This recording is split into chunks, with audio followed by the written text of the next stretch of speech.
Some have been predicting that Brexit will drive away the foreign money that has flowed into London in the past decades. But what is the attitude among Chinese investors in particular, who've taken such a keen interest in opportunities in the capital?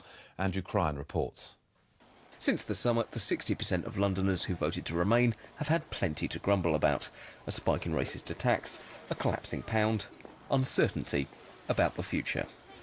But if you want to look for it, there's plenty of good news as well. The economy's still growing. The fall in pound, well, it makes things expensive for us, but people around the world have just been handed a massive discount in London. It means we had a boom in tourism this summer, and there are lots of signs that people are willing to invest in London still in a very big way.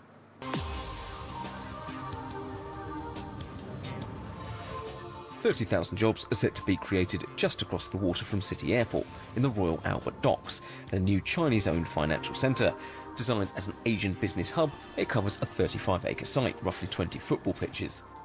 The planning permission guarantees that 40% of jobs will go to local people, and the first buildings will be finished in 2018. Now, all of this has been a long time coming. ABP, the company in charge here, first got involved in the site in 2008. Planning permission was signed off in 2014, but the money was only signed off last month when 4 Chinese banks approved a loan of £1.7 billion. Now, ABP say that Brexit, far from being a hindrance in getting that money, was actually a help.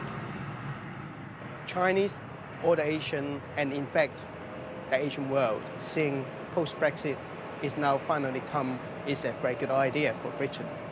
They will see surely the exchange rate gone down.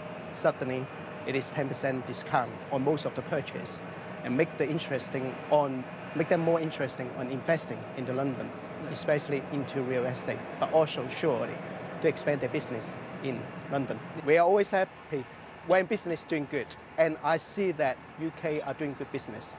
With Brexit is the key.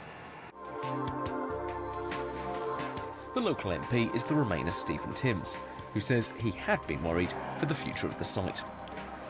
It is about Chinese and other businesses coming into Europe for the first time and wanting to trade with the whole of Europe. And obviously there's a question mark at the moment about what exactly our future trading relationship with the rest of Europe is going to be. So I'm pleased that the project is going ahead. As you say, the currency change has helped, but I think it does reflect a wider confidence. Last year, Britain literally laid out the red carpet for the Chinese President Xi and promised a new era of Sino-British relations. The more we trade together, the more we have a stake in each other's success. But rather than a gateway into the EU, some think the root of all of this is that the Chinese see London as a way into the global financial markets. The Chinese government have taken a long-term view that London is their gateway into the world's financial architecture. So perhaps the most interesting thing that's going on, and has been going on for the last 4 or 5 years now, is how China is investing in the ecosystem of the City of London. But the Chinese are also snapping up London property. This is Spire London, a new Chinese-owned block set not just to be the tallest building in Canary Wharf, but the biggest residential tower in Western Europe. According to one estimate, Chinese companies are investing £4 billion in London property this year, up by a third on the year before, making them, some reckon, the biggest investors in the capital at the moment. Some of it is down to the fact that actually the Chinese market has cooled. So actually there's a big desire from developers from China to actually expand their market reach and actually diversify outside of mainland China.